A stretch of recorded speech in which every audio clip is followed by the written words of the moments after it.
Atrás do templo de Sidi, em Abydos, no sul do Egito, encontra-se uma das estruturas arquitetonicamente mais anômalas de todo o registro arqueológico conhecido do período dinástico. Ela é chamada de Osirion. Foi descoberta em 1903 pelo egiptólogo Edward Neal, trabalhando com recursos do Egypt Exploration Fund. A estrutura foi escavada novamente entre 1902 e 1903 por Margaret Murray, sob a supervisão de Flinders Petrie. Foi reinvestigada na década de 1920 por Henry Frankfurt. É construída com blocos de granito que pesam até 100 toneladas cada, sem o uso de argamassa. A altura das portas ultrapassa 3 metros. Originalmente, a estrutura estava abaixo do lençol freático quando foi descoberta e permanece parcialmente submersa até hoje. O granito veio de pedreiras em Aswan, aproximadamente 400 quilômetros rio acima, transportado por meios que os registros de engenharia do período dinástico não explicam adequadamente. E as inscrições de Siu, a única evidência epigráfica direta usada para datar a estrutura, estão esculpidas em paredes que, a julgar por qualquer leitura honesta do relatório de escavação de 1903, já existiam antes mesmo de sua chegada. O que de fato consta no relatório de escavação de 1903 é a parte da história que a maioria das reportagens nunca contou. Edward Neville não datou o Oseron como pertencente à 19ª dinastia. Em sua publicação de 1914, Oseron em Abydos, ele propôs que a estrutura era completamente anterior ao Egito dinástico. Margaret Murray, em sua própria publicação de 1904, chegou a uma conclusão semelhante. Ambos os pesquisadores foram eventualmente contrariados pelo consenso institucional que surgiu na década de 1920, o qual atribuiu a estrutura ao Egito Antigo como um cenotap, com base nas inscrições de superfície. A cronologia original não foi refutada. O projeto foi deixado de lado pelos próximos 100 anos. As anomalias arquitetônicas, o peso impossível dos blocos, a precisão dos encaixes, a ausência de argamassa, a assinatura de engenharia de uma tecnologia construtiva que não corresponde a nada da 19ª dinastia permaneceram nos registros publicados sem serem seriamente revisitados até muito recentemente. Que pesquisas modernas têm revelado discrediment, informações sobre a geometria estrutural? Porque o paralelo arquitetônico mais próximo em todo o Egito não é outro cenotáfio da 19ª dinastia, mas sim uma estrutura no Planalto de Gizé, cuja datação é igualmente difícil para a egiptologia tradicional, considerando o peso dos blocos, as folgas das portas e as tolerâncias de carga do salão central, o que implica sobre a constituição física das pessoas para as quais a estrutura foi projetada. Essas são as questões que um recinto de granito inundado atrás de um templo da 19ª dinastia colocou no centro de uma das mais antigas disputas cronológicas da arqueologia egípcia. O templo foi construído por Seti. O Oseram já estava lá quando ele chegou, para que foi construído, e por quem é a parte da história que as inscrições em suas paredes nunca conseguiram elucidar completamente. Para entender o que é realmente o Osiron, e porque sua existência apresenta problemas que a egiptologia tradicional nunca resolveu satisfatoriamente, é preciso primeiro compreender onde ele se encontra, o que o rodeia e por que Abydos era o local mais sagrado do Antigo Egito.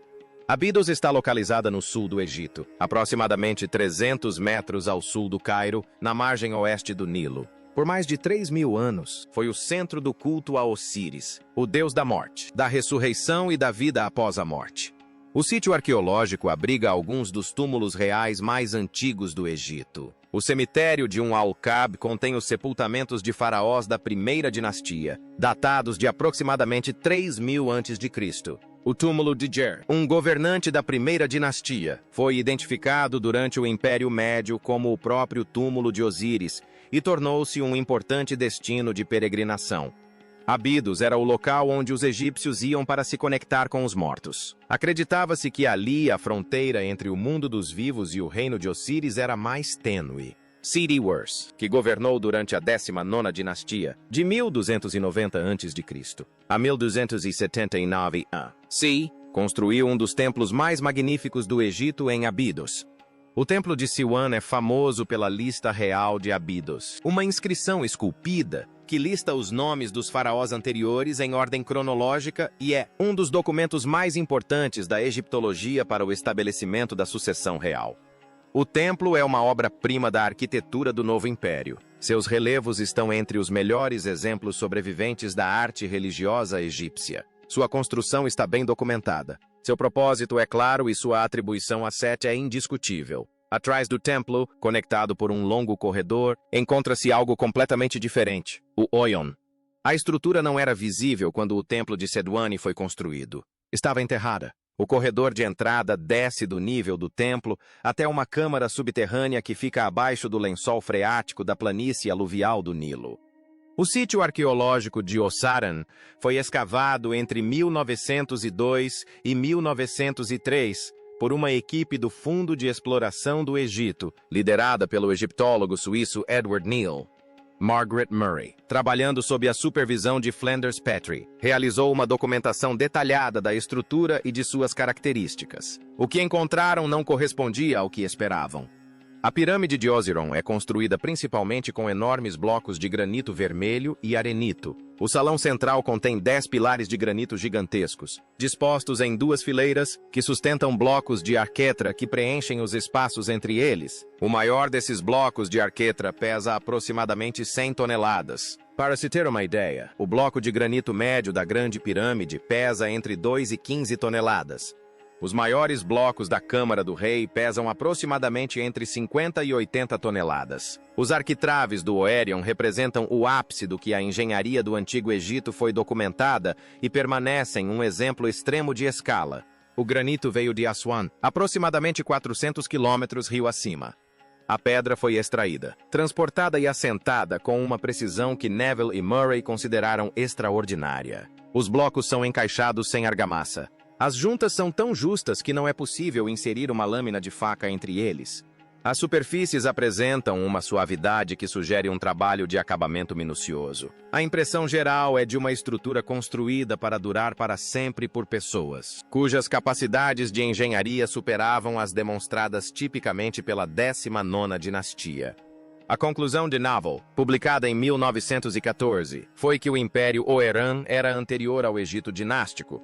Ele baseou essa avaliação em diversos fatores. O estilo arquitetônico era diferente de tudo o que existia no Novo Império. A 19ª dinastia caracterizava-se por decoração elaborada, extensas inscrições hieroglíficas e entalhes em relevo ornamentados. O Templo de Sedi, imediatamente adjacente ao de Oran, exemplifica esse estilo, com todas as superfícies cobertas de imagens religiosas e textos reais. O de Oran, por outro lado, é austero. A construção original apresenta decoração mínima. Os enormes blocos de granito são lisos, a estética é monumental e não ornamental.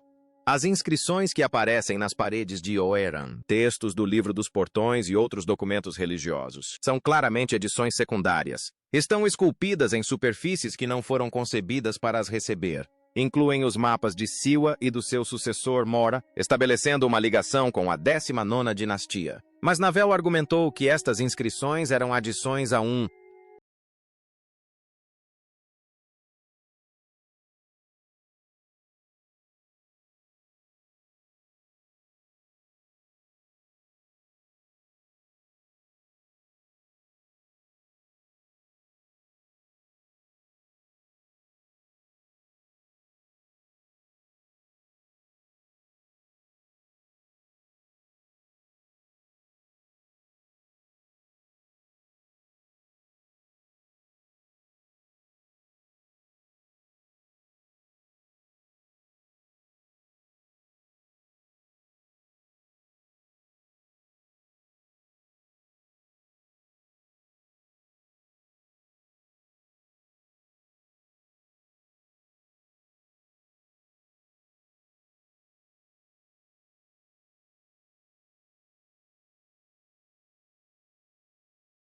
A estrutura existente não comprova que tenha sido construída durante a 19ª dinastia. Ele comparou o Oeran ao Templo do Vale de Cafra, em Gizé. O Templo do Vale fica adjacente à Grande Esfinge, conectado à Pirâmide de Cafra por uma calçada. É construído com enormes blocos de calcário revestidos com granito vermelho. Os blocos são encaixados sem argamassa. Os espaços interiores são definidos por pilares de granito que sustentam arquetrais também de granito.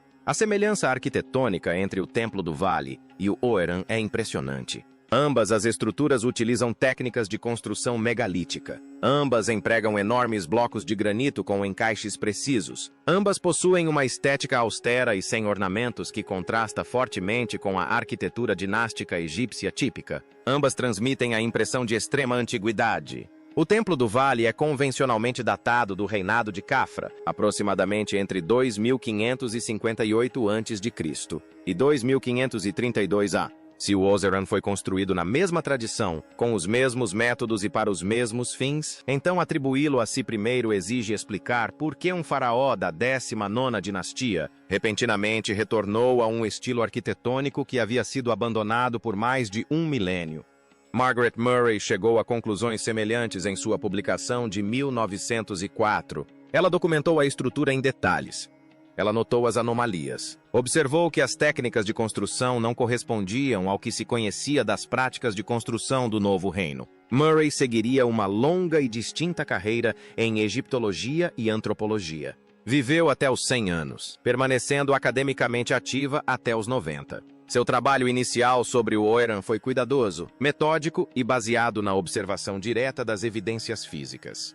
Ela não acreditava que a estrutura tivesse sido construída por Seti Warren. O consenso institucional mudou na década de 1920.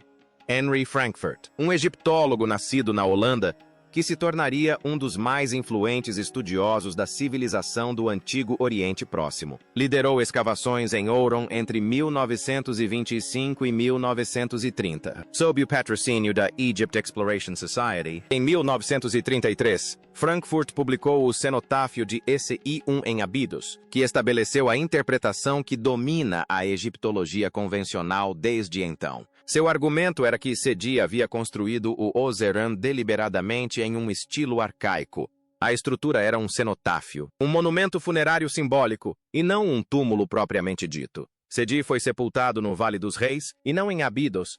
O Osiron foi concebido para conectar simbolicamente o faraó a Osíris, o deus dos mortos, no local mais sagrado do Egito. Para alcançar essa conexão, Frankfurt argumentou que Silvini instruiu seus arquitetos a projetar a estrutura para evocar a aparência de extrema antiguidade. A construção megalítica, a estética austera, a câmara central cheia de água, tudo era um arcaísmo deliberado, com o objetivo de fazer a estrutura parecer tão antiga quanto a época mitológica do próprio Osíris. A atribuição a esse EI-1 tem sido a posição predominante por quase um século. Mas a interpretação de Frankfurt sempre apresentou problemas. O primeiro problema reside nas próprias inscrições. Se esse EI-1 construiu o Osiron, por que as inscrições são claramente edições secundárias? Por que foram esculpidas em superfícies que não foram projetadas para receber texto? Por que parecem ter sido adicionadas após a conclusão da estrutura, em vez de incorporadas ao projeto original? A construção egípcia dinástica tipicamente integrava inscrições desde o início. As paredes eram preparadas para receber entalhes. Blocos de texto eram planejados no projeto. A relação entre arquitetura e inscrição era coerente. As inscrições de Oseram parecem grafites em um monumento pré-existente. O segundo problema reside na tecnologia construtiva. A 19ª dinastia produziu uma arquitetura magnífica. O Templo de Siwan, em Abidos, demonstra o que os construtores do Novo Reino eram capazes de alcançar. Contudo, esse templo utiliza técnicas construtivas típicas de sua época, com blocos de tamanho relativamente modesto, uso liberal de argamassa e superfícies preparadas desde o início para decoração esculpida. O templo de Oseram utiliza técnicas completamente diferentes. Os blocos são maiores, o encaixe é mais preciso, a argamassa está ausente e a estética é fundamentalmente distinta. Se os sábios arquitetos de Seti conseguiam construir no estilo megalítico quando desejavam, por que nunca o fizeram em nenhum outro lugar? Por que o Oseram é único em todo o conjunto da arquitetura do Novo Reino? O argumento do arquimanismo exige acreditar que os construtores da 19ª dinastia possuíam capacidades que nunca demonstraram em outros contextos e optaram por utilizá-las apenas uma vez em uma única estrutura. A inundação visível hoje pode ser mais extensa do que a que existia na antiguidade. Mais importante ainda, a construção não parece ter sido projetada para submersão permanente. Os blocos de granito apresentam padrões de desgaste compatíveis com a exposição à água, mas o projeto arquitetônico geral não sugere uma estrutura destinada a ficar submersa. A precisão da marcenaria, o acabamento das superfícies, a escala das arquitrave, tudo sugere uma estrutura projetada para ser vista e usada, não submersa.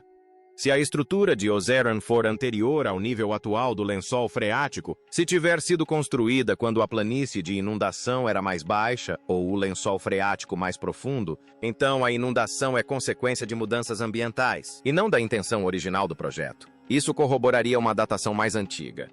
O quarto problema é a escala. O Oseram foi construído para seres maiores do que um ser humano médio. As portas são desproporcionalmente grandes. As passagens são mais largas do que o necessário para o tráfego humano normal.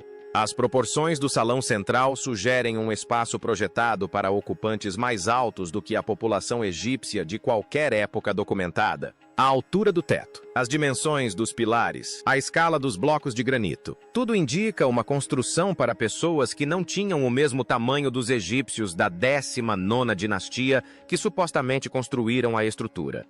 Essa observação foi notada por pesquisadores pioneiros, mas foi amplamente ignorada em discussões posteriores. A questão é simples. Se Sião construiu o túmulo de Osiran para seu próprio uso como um cenotape, onde seu sepultamento simbólico seria realizado, por que o construiu em proporções que o fariam parecer pequeno? A arquitetura real egípcia era tipicamente dimensionada para as dimensões humanas. Os templos eram monumentais, mas os espaços em seu interior foram projetados para uso humano. As portas acomodavam corpos humanos e as passagens permitiam a circulação de pessoas. A relação entre a escala arquitetônica e a escala humana era consistente. O Osirion quebra esse padrão. Seus espaços internos são maiores do que o necessário para a ocupação humana. As proporções sugerem ocupantes de estatura física diferente. Robert Shaw é um geólogo da Universidade de Boston, cuja apresentação de 1992 à Sociedade Geológica da América sobre os padrões de intemperismo da Grande Esfinge estabeleceu um dos argumentos de cronologia alternativa mais importantes na egiptologia. Shaw argumentou que os padrões de erosão vertical nas paredes do recinto da esfinge eram consistentes com a erosão pluvial, uma erosão que teria exigido milhares de anos de precipitação, algo que o Planalto de Gizé não experimenta desde o fim do período úmido africano há aproximadamente 5.000 anos. Se Shaw estiver correto, a esfinge é mais antiga que o Egito dinástico. Shaw estendeu sua análise a outras estruturas, incluindo o Oeram e o Templo do Vale de Cafra. Ele argumenta que o estilo de construção megalítica compartilhado por essas estruturas representa uma tradição construtiva pré-dinástica, uma civilização capaz de extrair, transportar e assentar enormes blocos de pedra com uma precisão que os construtores egípcios dinásticos herdaram, mas não replicaram completamente. O argumento não é que os egípcios dinásticos fossem construtores incapazes. As pirâmides, os templos e os túmulos demonstram uma extraordinária capacidade de engenharia. O argumento é que certas estruturas específicas mostram evidências de uma tradição construtiva diferente, possivelmente mais antiga, que os construtores dinásticos incorporaram, adaptaram e, eventualmente, perderam. O Oeram seria uma dessas estruturas. Robert Bauval, um engenheiro belga de origem egípcia, colaborou com Shaw e outros no desenvolvimento da estrutura cronológica alternativa. Seu trabalho se concentrou em alinhamentos astronômicos e na relação entre os sítios sagrados egípcios e a geografia celeste. Graham Hancock, o autor britânico, popularizou esses argumentos em uma série de livros que alcançaram milhões de leitores em todo o mundo. A resposta da egiptologia tradicional a esses pesquisadores tem sido, em grande parte, de descaso. Mas esse descaso não abordou as anomalias específicas que Neville e Murray documentaram há mais de um século. Os blocos ainda são desproporcionais. As juntas ainda são sem encaixes. O estilo ainda é inconsistente com a construção documentada da 19ª dinastia. As inscrições ainda são edições secundárias. As proporções ainda são dimensionadas para seres maiores do que humanos normais. David O'Connor, um egiptólogo da Universidade de Nova York, que liderou extensos trabalhos arqueológicos modernos em Abydos, concentrou-se principalmente nos túmulos reais e recintos cerimoniais do período dinástico inicial. Seu trabalho ampliou a compreensão de Abydos como um sítio sagrado em múltiplos períodos da história egípcia. A questão cronológica do Oseram permanece em aberto. A estrutura está localizada onde sempre esteve, atrás do templo de Setiwan, descendo até o lençol freático. Seus pilares de granito emergem do piso alagado da câmara central. As inscrições de Setiwame e Mora estão esculpidas em suas paredes. Essas paredes já existiam antes das inscrições serem esculpidas. A questão é, quanto tempo antes? O geógrafo grego Estrabão, escrevendo no século I a.C., descreveu uma estrutura em Abidos que corresponde ao Oeran. Seu relato fornece uma das primeiras referências ocidentais ao local. Há evidências de que a estrutura era conhecida e visitada na antiguidade, mais de 1000 anos após o reinado de Setiwar. Estrabão não atribuiu a estrutura a Setiwar. Ele a descreveu como um monumento antigo, já bastante velho quando o viu. A água que preenche o Oeran hoje continua a subir. A barragem de Aswan, concluída em 1970, estabilizou a cheia anual do Nilo, mas também elevou o lençol freático em toda a planície aluvial egípcia. Sítios arqueológicos que antes estavam secos agora estão alagados. As inundações no Oeran pioraram nos últimos 50 anos. A deterioração torna o estudo detalhado cada vez mais difícil. Pesquisadores que desejam examinar as partes inferiores da estrutura precisam lidar com a água que obscurece as superfícies e impede uma inspeção minuciosa. As próprias evidências que poderiam resolver a questão cronológica estão desaparecendo sob o lençol freático em ascensão. Os resultados de levantamentos modernos sugerem que as questões levantadas por Neville e Murray merecem atenção renovada. O peso dos blocos foi medido com maior precisão. A marcenaria foi documentada com fotogrametria moderna. As proporções foram analisadas com softwares arquitetônicos contemporâneos. Os resultados não corroboram a atribuição simplista ao SEI. As técnicas de construção permanecem anômalas. O estilo arquitetônico continua incompatível com a 19ª dinastia. A escala permanece desproporcional para a habitação humana. A conclusão que emerge de um exame honesto das evidências não é que sabemos quem construiu o Oseron. A conclusão é que não sabemos, e que a atribuição predominante ao período SEI foi aceita não porque as evidências a sustentem, mas porque a alternativa levanta questões que a egiptologia não está preparada para responder. Se o Osiran é anterior ao Egito dinástico, quem o construiu? Se foi projetado para seres mais altos que humanos normais, quem eram esses seres? Se a tradição de construção megalítica que ele representa foi herdada em vez de inventada pelos construtores dinásticos, qual a origem dessa tradição? Essas não são perguntas agradáveis. Elas desafiam pressupostos fundamentais sobre a antiguidade da civilização egípcia, as origens da arquitetura monumental e a relação entre os egípcios históricos e tudo o que os precedeu. O Oseran fica em Abidas, parcialmente submerso, com seus pilares de granito emergindo da água como há milhares de anos. As inscrições de Siwan estão esculpidas em suas paredes, mas as paredes estavam lá primeiro. A estrutura estava lá primeiro. E a questão de quem a construiu permanece sem resposta. Quem extraiu o granito em Swan, transportou-o 400 quilômetros rio abaixo, cortou os blocos com uma precisão que os engenheiros modernos têm dificuldade em explicar, assentou-os sem argamassa em juntas tão justas que impediriam a passagem de uma lâmina de faca, e ergueu arquetras pesando 100 toneladas no topo de pilares que ainda permanecem de pé após milênios. Neville propôs que o Oseran era anterior ao Egito dinástico. Murray concordou. Frankfurt discordou, e sua discordância tornou-se consenso. Mas consenso não é prova. A prova está na pedra, nos blocos, nas juntas, nas proporções, na escala. A prova sugere que quem construiu o Oeran era capaz de feitos que o Egito da 19ª dinastia normalmente não demonstrava. As evidências sugerem que a estrutura foi projetada para ocupantes cujos corpos não tinham o mesmo tamanho que os egípcios que posteriormente gravaram suas inscrições em suas paredes. As evidências sugerem que a explicação convencional é incompleta. O Oseran não foi construído pelos Setiwars.